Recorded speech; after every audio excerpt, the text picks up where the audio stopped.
Without further ado, it is my pleasure to introduce our first keynote of the day.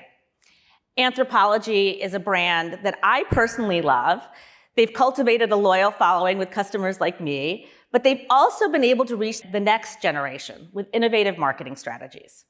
We are very, very lucky to have Anthropologie CMO Elizabeth Preis and Forrester's Sucharita Kodali join us on a session about building brand love and loyalty while growing top of funnel. It's with great pleasure that I welcome Elizabeth and Sucharita to the CommerceNext stage. My dear friend Elizabeth, we go back to Saks Fifth Avenue, like almost 20 years ago. So let's set, we only have 20 minutes, so we talk like a million miles a minute, so when you listen to this on replay, you're gonna have to put it at like 0.5 speed. So Elizabeth, start with who is the Anthropologie customer now, and who do you want it to be? Oh, great question. So Anthropologie was founded in 1992. And for those who may not know, the story of Anthropologie is that one of our sister brands, Urban Outfitters, was first founded, even before that, about 20 years before. And as those customers who were big Urban Outfitters loyalists, they were growing up and getting older. And we thought, the Urban Outfitters look isn't exactly appropriate for this customer as she's now turning 30, 35, et cetera. So Anthropologie was founded. So it was always intended to be founded for that next chapter of generally a woman's life. First job, growing in her career, growing a family possibly. So it was always intended for that. And I would say that, the benefit of what Anthropologie does so well is that it really does draw you in. Like if you've been to a store, you smelled a candle, you try to dress on, you're drawn in almost from the very point, the first time you're in the store. And at this point, there were no stores really. So there was no e-commerce at the time. So we nurtured our customers. We have an amazing following, and our customers grew, and we grew with our customers to the point where the customers were aging, and so were we talking to those customers aging. And now we are reinventing talking to a younger customer again, back to almost what our heritage was at the very beginning. So our core customer might be, north of 40. We're really trying to keep her, and we are keeping her, but we're also bringing in a younger customer as well. And so what are some of those things that you're doing to bring in that younger customer? Yeah, well, I think the first thing you need to do is you need to make sure your entire leadership team is on board. Because if the entire leadership team doesn't really have that same vision, it's very hard to make traction. And I'm very, very fortunate that I have an amazing group of partners and colleagues in the company, and we all were very much focused on bringing that next generation of customers. And that starts not just on the marketing side, that has to start with the product, with your model selection, with the way you shoot your models, with the way you shoot your content, what kind of content assets you have for which mediums you play in, which platforms you play in. From a marketing perspective, we've definitely dialed up a lot of our social media. We've dialed up a lot of our social marketing, Instagram, TikTok. That's how younger customers, younger people are spending more and more of their time. So what else are you doing? I mean, I assume Snapchat's in there, YouTube. YouTube, yes. Snapchat, not as much. We are also working with other what we call digital content creators. They might be people we commission. We might, whether it be Instagram, if they have a big Instagram following, ambassadors, digital content creators. We're just forming partnerships with people who can be our gateway to their followers and to their communities so they can actually have a more authentic feeling with what Anthropologie is all about. Have you guys changed any of your approach to TikTok given some of the concerns that it may or may not be around in a year? I think in marketing, it's not about one channel or the other. You need to have the portfolio. Because things can change. Facebook was huge years ago. That's not necessarily the same platform it was when it first launched. So you always need to be thinking about your whole portfolio of platforms, and we do the same thing. I think that understanding what each platform and the objective of each platform and the consumer for that platform is probably the most important thing. So for example, TikTok's great for discovering trends, showing trends. Like there's certain categories that are very important on TikTok.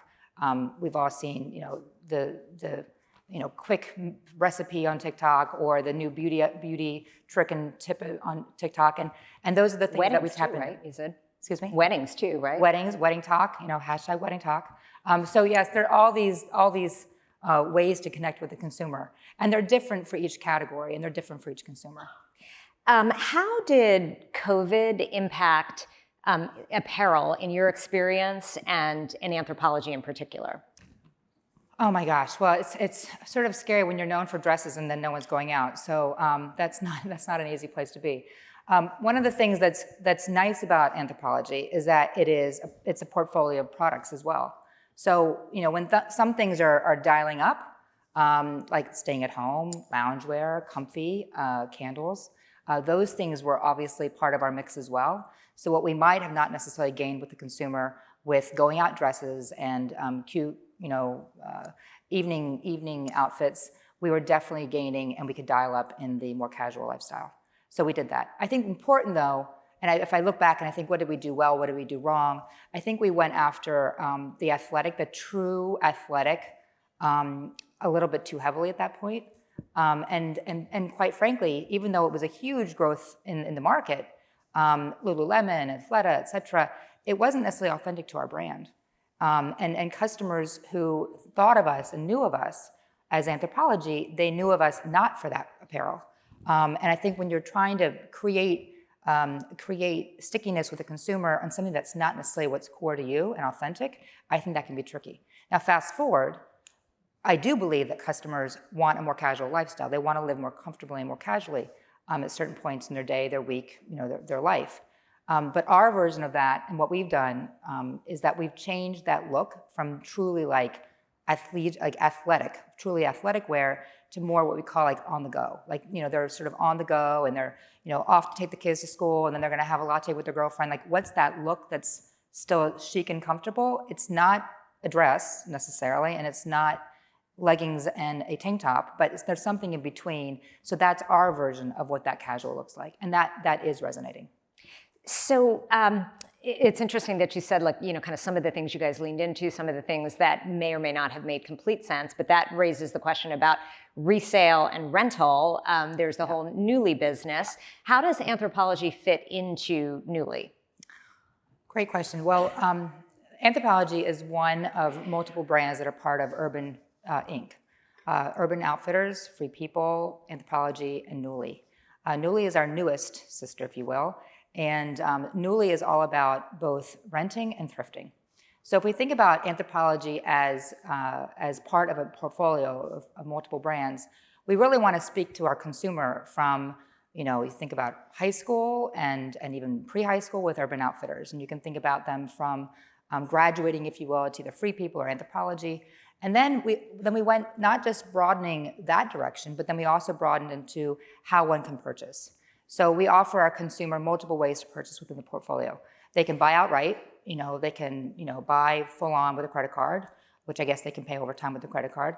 They can choose to buy over time, even within our platforms, with Afterpay or with Klarna.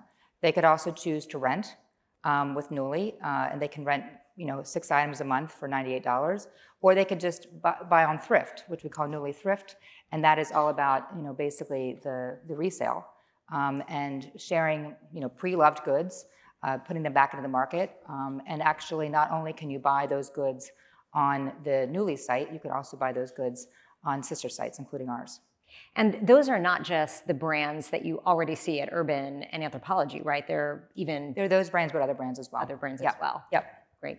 Talk about stores and the importance of stores to the business.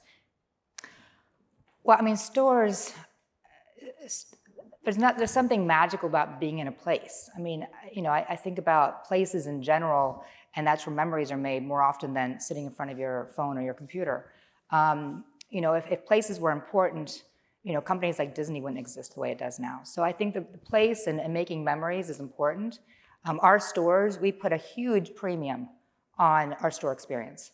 Everything from the people who work there, the training they get, the quality of consumers, the quality of staff that we bring in and we train and we work with, the visuals.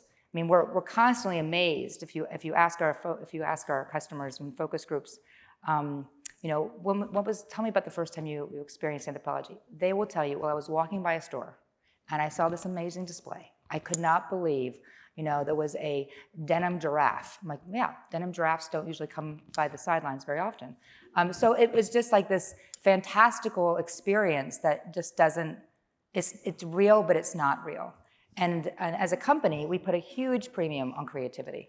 In fact, as a company, we always think about being led by creativity. A lot of companies, especially tech companies, will say, oh, we're going to be led by data. We're data-led, we're all about the data. I would say that we don't think like that. We definitely use data. I mean, we're talking to someone who grew up with data, and Sucharita knows me well enough. We were data geeks from a long time ago. We love data. You have a great expression, which is like you're data-informed. Data-informed. We're creativity-led, data-informed, and we're consumer-inspired. And I would say the consumer-inspired really goes both ways. We want to inspire the consumer, and we're also inspired by the consumer. So I think the purpose for the store is to amplify, hopefully, the feelings that you have already around the brand, and to give you a sense of discovery that you can't necessarily find in such a directed way on site. If you just think not just Anthropologie, but I'm sure many omni-channel retailers see the same thing. Your conversion rate online and your conversion rate in stores is dramatically different.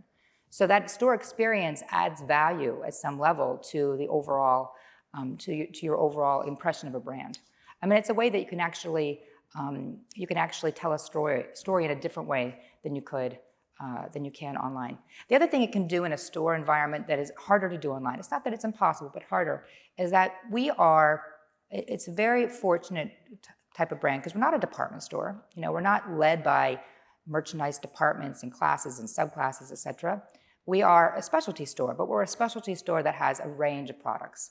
And what that allows us to do is we are not forced into only merchandising certain products with other certain products. By that I mean, we've all been there. I've worked in retail for a long time and in department stores.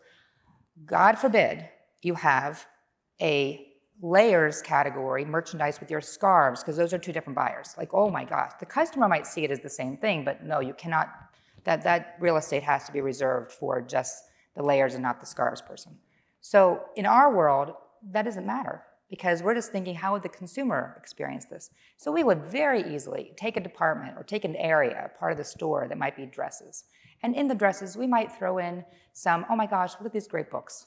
Oh, those books sort of add a little punchiness and some excitement to it. Oh, and isn't this great? We'll put some candles next to it as well. That's fantastic. Oh, and then what about some shoes over here? They might be all different buyers, all different categories. In a traditional sense, that might be taboo, but in our environment, that's actually what's fun and exciting. And it's really the way a lot of smaller boutiques operate. So we really, even though we're a national store, international store, in fact, 200 plus stores across the country, we really merchandise those stores as a boutique feel. And I think that's very special and very unique to us. And I'm sure like so many retailers, you guys, it was like a huge sigh of relief in 2022 when shoppers came back to stores. But take us back to 2020 and 2021 where none of us knew what the future would hold for the physical retail environment. What was the thinking at Anthropologie? Like, what were you guys preparing for? Well, I mean, look, every day you're trying to do the best you can in a very unknown, very uncertain environment. And you try certain things and some things don't work, like going long into athletic. Like that's not what we're known for. That's not what customers want to come to us for. We were very, very, very fortunate because even then we had an amazing, amazing loyal following of customers. I've mentioned this before, but I'm constantly amazed by how much love there is for this brand. I've worked for some amazing companies myself over my career, and when I took this job at Anthropologie, and I finally got around to posting on LinkedIn that I took a new job, which was a couple months later, to be honest. I mean, literally thousands of people were saying it's my favorite brand ever, and that people I don't know. So for a marketer, that could not have been the most affirming choice I made was to take this job. That being said, what that is sharing and showing is that there's a correlation between the enthusiasm that I had in my own sort of network and broader network of community and what the customer believes of Anthropologie. And they stuck with us. I mean, we would have focus groups on Zoom, of course, and in these focus groups, we would say, please bring your most favorite recent purchase of Anthropologie. People were showing up. I mean, I think about it now and I laugh. This is lockdown. People are not leaving their houses. It is very scary. We're all very scared. You know, people are picking up and showing us a sheer tulle skirt. They're like, I don't know where I'm going to wear this, but I just love it so much. I had to have it. And I'm looking at her in her Lululemon leggings, her hair that's all mussy.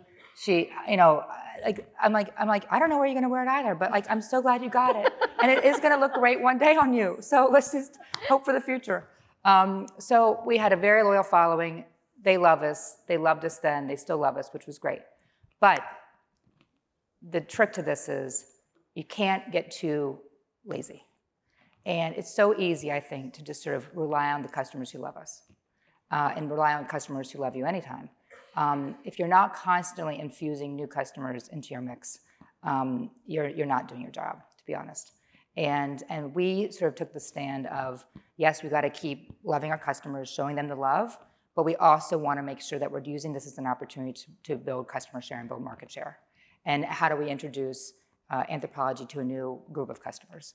And we were very aggressive in sort of step changing how we operated, both internally, the products we chose, the models we chose, how we shot that, to still provide inspiration, to still provide a lot of excitement, but to do so in a way that could reach a younger customer. Talk about catalogs. So that was a big part of Anthropologie's. We still have time. Who's like ringing?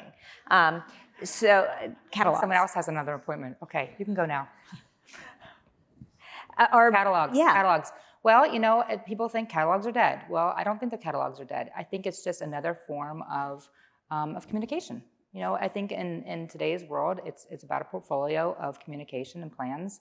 Even for the younger customer? Absolutely. I mean, I'm sure all of us have at home, we get our mail, and there are catalogs in, oftentimes from DTC-only companies.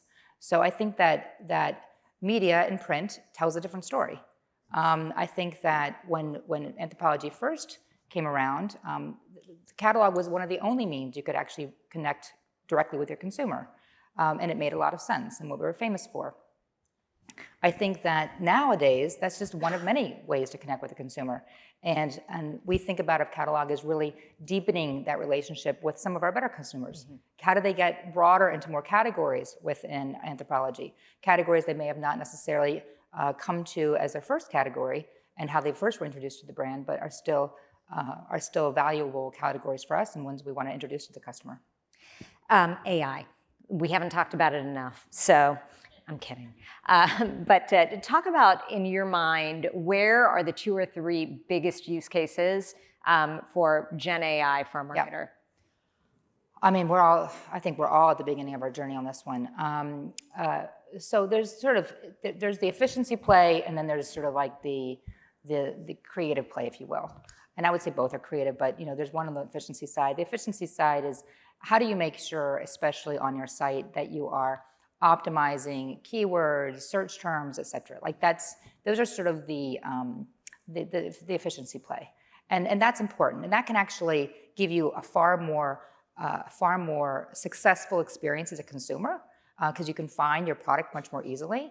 And it can also be a big time saver for the employees who are actually having to do all this work and create all this search terms and search copy. So there's that part of it.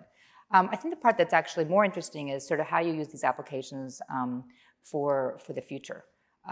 We were working with our partners with Google, and they just launched something recently you probably saw, where they actually have a whole series of models, digitally created models, so you can actually try on your product with a whole bunch of people. Now, to do that in a studio would be cost prohibitive for all your products, but to do that in a virtual way is actually an interesting test, and we were very happy they came to us with this test. Talk about some of the competitive dynamics now in apparel in particular. And the company that I'm thinking about is Shein, which has, I think, upended a lot of the apparel industry. What do you make of it? Well, I think customers always like choice. There's no question. And I think what's really important for a brand and for a company is to figure out what lane you want to play in.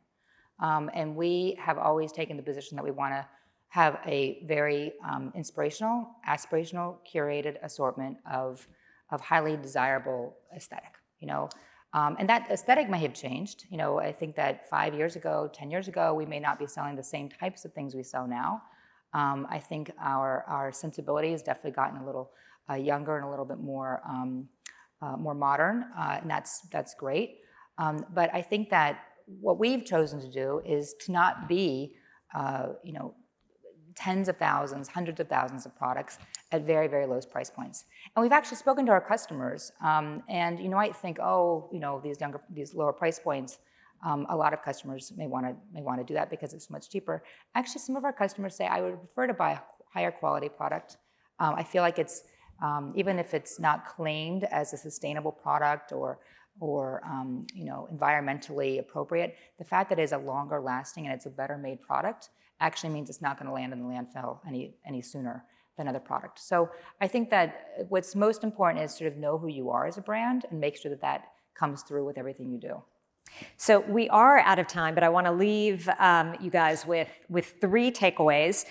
One is that a lot of the traditional tactics of catalogs and, of course, the physical store, they still absolutely matter. The second is that a portfolio of approaches is amazing for any business because it's crucial for you to learn what works, what kind of shoppers want next. It's also great for growing with a customer, and it can also be great for an inventory shift strategy as well. And the third thing is that efficiency is an important thing to take away from a lot of the Gen AI conversations. More than anything, it can help to improve some of the challenges with things like A/B testing, which for every A you needed a B, C, and a D, and it was often difficult to get that from a creative standpoint. And now we can make that more efficient than ever. So, with that, thank you so much. Thank you, Elizabeth. Thank you for being here. Love being here with you.